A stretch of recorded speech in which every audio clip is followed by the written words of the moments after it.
Good morning. This is the next episode. I keep on saying the next episode like I'm Snoop Dogg. Like the next episode, like who was it? Dr. Dre, and you're probably too young. Yeah, I have no idea. Oh my gosh. Okay, that joke just fell completely flat. I've But heard of them. we are so excited to have Hannah Jackson in the house with us this morning. So thanks for being here, Hannah. You're welcome. Thanks for having me. Yes. So Hannah is a part of our team, Mhm. and you've been on the catering team how long? Since July. Okay. So So about 9 months. yeah. Somewhere in there. Okay. Yeah. That's awesome. Yeah. And Hannah also gets the award for, I think, are you the youngest on the team? I think me and Mackenzie are the same age. Okay. All right. That makes sense. Yeah. So today, one of the things that I want to talk about is that you have come onto our team and just like dominated. Like you are so well suited for real estate. I love watching you work. Your organization skills are amazing. And one of the things that we're trying to do is we want to do two things today. We want to highlight you, highlight your skills, who you are, your business.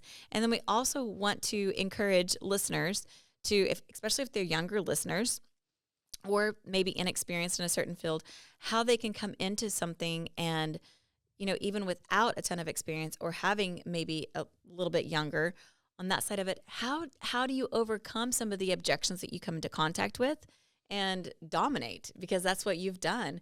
So we'll kind of get into that, but give us a little bit of background on, who you are, where you're from, how long you've been in the Tulsa area. And I know you just said how long you've been on our team, but kind of what your experience has been on the catering team up to this point. Okay. And that was a lot. I just whoosh, I just gave you a ton of stuff. Okay. I am from a very tiny town, so not a lot of entrepreneurship down there. Like this is a completely Where are you from? new field. Stigler. Okay. So southeast Oklahoma. I never planned on getting into real estate really. It just kind of fell in my lap. I had been serving and everything since I was 15, all the way up to last year when I started bartending. But I had always worked with people, worked in customer service. I'm pretty good with people. You're really good with people. And then I started getting interested in the investing part of it. The more I looked into it, it was a lot, and I realized it's really scary, doing it on your own. So I feel like being an agent was enough for me to get comfortable with it. A good transition, Learn from other people's investments before I risked it. And so, but I never planned on it, but it's working out. So it's working out really well. So you were practicing real estate in the Tahlequah area, right? Yes, for maybe just a few months before I moved up here. Okay. And I remember talking to you and you're like, I'm thinking about moving to Tulsa and, wanting kind of a bigger area, more opportunity. And you hadn't had a ton of experience up to that point because you were pretty new. And I remember you coming on and really just one of my favorite things about you is how much you will soak up and how much you want to learn. So you're not afraid to ask the questions. You're not afraid, to sit down and say, hey, I don't know, how do I handle this? Or what is something you are so knowledge driven that I think is so important for your clients. Because I think that if you don't know something, you're going to find out. And you're gonna make sure that you're equipped. So what do you feel like has been one of the biggest transitions from coming to Tulsa? And is it what you expected in your real estate business? No. Coming to Tulsa, even just outside of real estate, was really scary because it's the biggest city that I've ever lived in. I didn't even know if I was going to be able to afford the bills up here. And then coming to Tulsa, practically unemployed, being a real estate agent, you're not guaranteed commission based, right? That was really scary. So I think that's why I dove in so hard, is because I had to was in survival mode, and then I was just kind of obsessed. I'm obsessed with numbers. And so when I don't think I knew this about you. No, I am very numbers driven. So when me and Heather sat and did our numbers, I was like, my goal for my first year is just to do 1 million. And she was like, that's it? That's not big enough. No, she was like, that's it? And I probably hit 1 million within my first 3 months here. Yes. And then after that, I was just obsessed. So you were only on our team for about maybe 5 months out of the year last year, and you almost made Rookie of the Year. So from being for 2023, and that's usually somebody who starts earlier in the year, who has more transactions, they do more volume.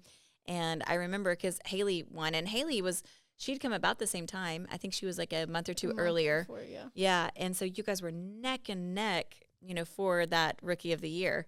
And it was really cool because I think that there was times that you go, oh my goodness. And she said the same thing. Like, she came from being a school teacher and in education, and she was like, I've made more in just like this 3 or 4 months than what I would have made in a year of teaching. And to that point, you came in with this idea of it's sink or swim. Yeah. Like, I have to be successful or I can't stay. It's not going to work. Yeah. And so, like, seeing that motivation from you, it was really inspiring. And, I would say if you were talking to, because I think a lot of people think, I'll get into real estate, and we've had several of our team on our podcast, and pretty much everything across the board, including myself, we believed when getting into real estate or any business when you're starting out that's commission-based especially, you think, I'm gonna knock this out of the park and I'm gonna make so much money. And you start, calculating, I'm gonna sell this many houses and make this much money. And then the reality sets in and it's not as easy as you think it's gonna be. No. So tell us a little bit of like expectation versus reality. How was that different for you? Expectation was I thought I would go show people houses, put it under contract, like smooth selling. But getting into real estate, I realized there's systems, there's marketing, there's prospecting, there's learning the transactions, learning the contracts. There was just so much to it. And then looking back on it, before I came to the team, when I had my license for those few months, I didn't know what to do on a daily basis. I would send out like expired listing packets. And that was about it. If I took like a floor shift, I would get a call every once in a while asking about a property, and those would be my leads, really. But those are, cold leads a lot of the time. So, yeah, I had no idea what to do. So coming here, it was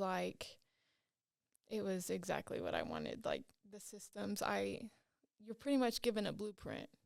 And roadmap. Here's what you can do, and if you'll show up, and if you'll be engaged, and here's opportunity. I love that because I love hearing that because that's what the goal is to try to give that structure, try to give that roadmap. And it's not, obviously this is a testimony to you because we can give opportunity and we can give the blueprints, but if somebody doesn't actually take control of that and implement, the things that we've said, you've got to show up, you've got to be coachable, and you've done that so well. So now let's fast forward from when you got your license, maybe struggling a little bit to know, I don't know how to either get clients. I don't know what to do if I had clients. How much more prepared do you feel and how much more equipped do you feel even 9 months from when you started till now? It's so crazy. Like, now I can get in front of people who know real estate agents and they still end up using me because they see my work ethic, they see my drive, they see a lot of, I've also learned that at first I was kind of trying to be like too salesy, but they care about like just genuine, being care about genuine them so much more. And that was a little bit more up my alley, getting into real estate. I think also there's like an expectation people have for how real estate agents should dress and act. And I was like trying my best to fit the part without like really being myself. And it bled into also how I was like interacting with my clients. And then I just kind of took a step back because I had noticed the people I was connecting with on a more personal level, like they were the ones that were sticking with me. Trusting you. Yeah. So I just kind of took a more lax approach, and my conversions have just gotten better. And I like love even just dressing like myself, and and I've seen like such a change from when you first started, till now. And this is what I would encourage anybody, that's new into a business, because you are new. I think what I love to see is that you're so coachable. You will take, the advice that's been given, and you'll actually implement it. And I think you're one of our best agents on our team. And we have really great agents on our team. So that's a huge compliment. And to even look back and go, man, this is over the course of the last 9 months, and you've done more business than most agents do in 3 or 4 years. And so knowing that you have the experience in just 9 months, you understand the market, you are really great at researching and understanding and having more knowledge, so that way you can help your clients. And then even for me, there's always times when I'm like, oh, that's something I haven't ever experienced before, or I need to do a little research on that. Like, I love it that you're not afraid. Like, you will figure it out. You're going to find the answers. You're going to help your clients. And that's such an amazing gift that you have, to really be an advocate for your client. And I love hearing too that, you're finding your style, you're finding your stride, because, knowing that, hey, I don't have to sell anybody anything. I just need to advise them, help them, listen to what their needs are, and then try to figure out how do I help them, fulfill that need. Yeah. I think the really cool part too about just like being me, learning how to be me in it, is that I've gotten so much more than just clients and transactions. Like, now some of my clients I've closed with, they check up on me. That's they cool. text me and they invite me to their new houses for events and stuff like that. So that's something I wouldn't have if I was still trying to just be a transaction. Hit the part, yes, right. Oh, that's so good. And it'll just get better and better, because the longer that you're in the business, the more connections you make. And it's just fun to see people and how you'll intersect in their lives. So what would you say to a new agent out there, no matter their age, but what would you say to somebody that's, thinking about getting into real estate? What would be a piece of advice that you would give? I've actually had a couple people my age ask me, like, how I got into it. And I tell all of them, like, to get on a sales team, because the amount of time it would have taken me to learn systems and the contracts and how to convert people, I cut my time in half. And you can focus on a sales team. You can focus on just helping people buy and sell real estate. Yeah. And not having paying my bills. Yeah, and paying your bills. That's right. Yes. Yeah. Well, I love that. Okay, so favorite thing about being on our team, on the Catron team? So the people, of course, like, there's some really good people on our team that I even like tell my personal stuff to. But one of my favorite things about being on the team so far that I feel like you wouldn't get anywhere else is, not only has my business grown, but a lot of people here have like sat me down, talked to me, and made me realize how important like my personal life is and my personal development, because when you're running your own business, like, your personal life, it's so easy to get it mixed up. Yes. And so when your personal life isn't good, your business isn't doing the best either. And also, like, you just end up being unhappy with your business because you're putting so much into it and not yourself. And nobody, like, at the end of the day, everybody cares about themselves more than their business, because it's your life. Right. So that's one thing I wouldn't have gotten at another brokerage, is like, hey, you need to, like, take care of you. Slow down a little bit and start taking care of yourself. Like, do what you've always done and eat healthy. And you work out. You like to lift. And that I think that is, like, the biggest thing that's made an impact, and not just my business, but nobody else. Like, nobody would have taken the time to understand that. Yeah. I love that. And, you think too, like, it's really, and I think it's really unique to be on a team, any type of team, and to have such personal relationships. And you're always going to gravitate towards, certain people, I think, in any type of, environment. But I really do love how our team does care. I loved, Mandy got it today, and I loved her, praise report, talking about her daughter.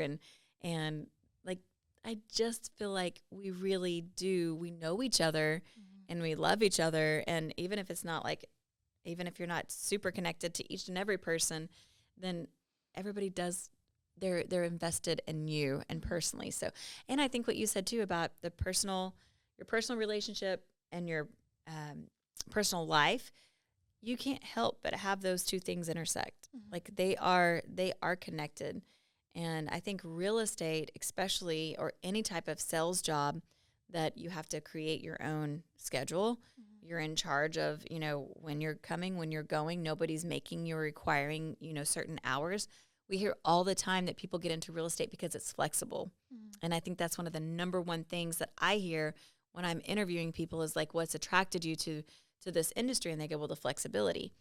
It's probably also the number one thing that drives people out of our Yeah. industry. I feel like it's not that flexible for me because it is what I do full time. Yes. So, and if you want to be good at it, like you run it like a business. I love that. And I think that is from the beginning, I didn't understand that. I would just, if someone texted me, I would just jump on it like Mhm. right then. But now it's like, I don't answer my phone past 8, or I am not taking phone calls before 9 a.m.